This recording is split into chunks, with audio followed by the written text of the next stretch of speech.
Hello everyone, कैसे हैं आप सब। जैसा कि आपको पता है, हमारी नई इनकम टैक्स बिल 2025 की स्पेशल सीरीज चल रही है, क्योंकि टैक्स के बारे में जानना बहुत जरूरी है और वो भी आसान भाषा में। अगर आप भी न्यू इनकम टैक्स बिल 2025 के बारे में और जानना चाहते हैं तो हमारे साथ जुड़े रहिए। आज की वीडियो में हम बात करेंगे 5 हेड्स ऑफ इनकम की as per the new income tax bill 2025।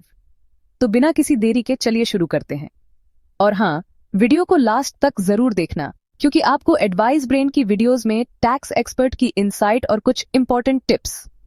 पहला हेड, इनकम फ्रॉम सैलरी। ये तो सबको समझना जरूरी है।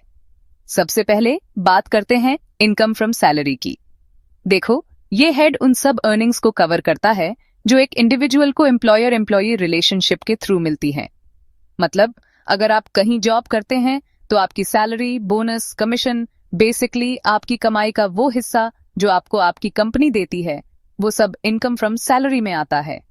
सिंपल, लेकिन एक इंपॉर्टेंट बात, कोई भी सैलरी, बोनस, कमीशन या रिम्यूनरेशन जो एक पार्टनर को अपनी फर्म से मिलता है, वो सैलरी के अंडर नहीं आता, क्योंकि वो बिजनेस इनकम होता है। दूसरा head, income from house property. घर है तो टैक्स भी है। अब बात करते हैं इनकम फ्रॉम हाउस प्रॉपर्टी की।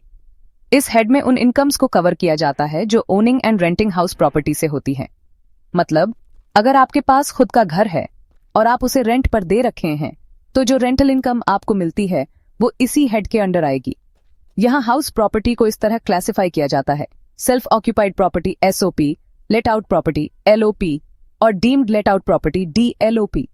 SOP मतलब जिसमें आप खुद रहते हैं, LOP मतलब जिसे आपने किराए पर दे रखा है, और DLOP मतलब वो प्रॉपर्टी जो आपने किराए पर तो दे रखी है, लेकिन कुछ टैक्स रीजंस की वजह से उसे सेल्फ ऑक्यूपाइड माना जा रहा है। और अब बात करते हैं डिडक्शंस की इनकम फ्रॉम हाउस प्रॉपर्टी के अंदर। एज पर सेक्शन 22 आपको 30% ऑफ द एनुअल वैल्यू का डिडक्शन मिलता है, और interest on self occupied property के लिए 2 लाख या 30,000 जो भी एप्लीकेबल हो का डिडक्शन मिलता है। तीसरा head, profits and gains from business or profession PGBP, business वालों के लिए। अब आते हैं तीसरे head, profits and gains from business or profession PGBP पे। देखो, ये हेड थोड़ा इंपॉर्टेंट है, खासकर उन लोगों के लिए जो बिजनेस करते हैं। इस हेड में कोई भी इनकम जो किसी ट्रेड, कॉमर्स या प्रोफेशन से आती है कवर होती है। मतलब अगर आपका कोई बिजनेस है, चाहे वो छोटा हो या बड़ेरा, तो उससे होने वाली सारी कमाई इस हेड के अंडर आएगी। PGBP में कई तरह की इनकम्स शामिल होती हैं, जैसे profits and gains of any business or profession, non compete fees, compensation for ending or changing any contract, profit on sale of input licence, cash assistance against export, duty drawback, any benefit or perquisite arising from business profession, cash kind, interest, salary, bonus, commission or remuneration received by a partner from his firm, key man insurance policy। इस head के under presumptive taxation scheme के through भी benefits मिलते हैं। चौथा head, income from capital gains. Profit कमाया तो tax भी देना होगा। चौथे नंबर पर आता है इनकम फ्रॉम कैपिटल गेन्स। देखो, कैपिटल गेन्स वो प्रॉफिट्स हैं जो आपको कैपिटल एसेट्स बेचने पर मिलते हैं। अब कैपिटल एसेट्स क्या होते हैं? तो ये वो चीजें होती हैं जिनकी वैल्यू समय के साथ बढ़ती है, जैसे प्रॉपर्टी, स्टॉक्स, बॉन्ड्स। अब मान लो आपने कोई प्रॉपर्टी खरीदी थी कुछ साल पहले और अब उसे बेच रहे हैं, तो अगर आपको उसे बेचने पर प्रॉफिट होता है तो वो कैपिटल गेन होगा। कैपिटल गेन्स 2 तरह के होते हैं: short term capital gains STCG। अगर एक एसेट को शॉर्ट पीरियड जैसे 1 से 3 साल के अंदर बेचा जाता है तो उससे शॉर्ट टर्म कैपिटल गेन माना जाता है।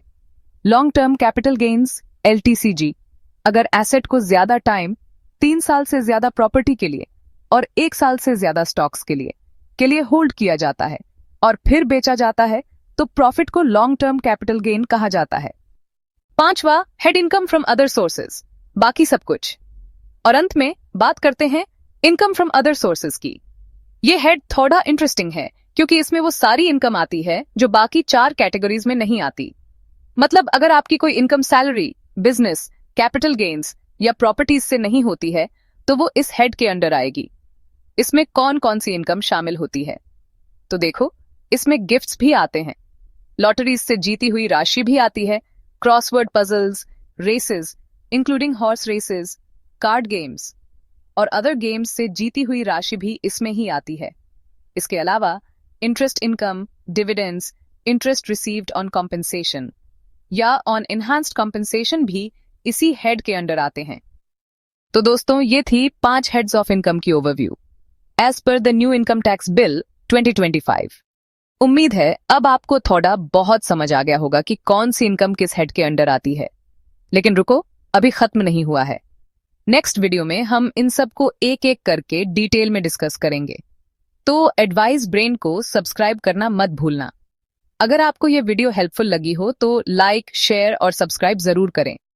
और अगर आपको और भी टैक्स रिलेटेड क्वेरीज हैं तो कमेंट सेक्शन में लिखना ना भूलें। मिलते हैं नेक्स्ट वीडियो में। तब तक के लिए बाय बाय। एडवाइस ब्रेन के साथ कनेक्ट रहे। Thank you and have a nice day.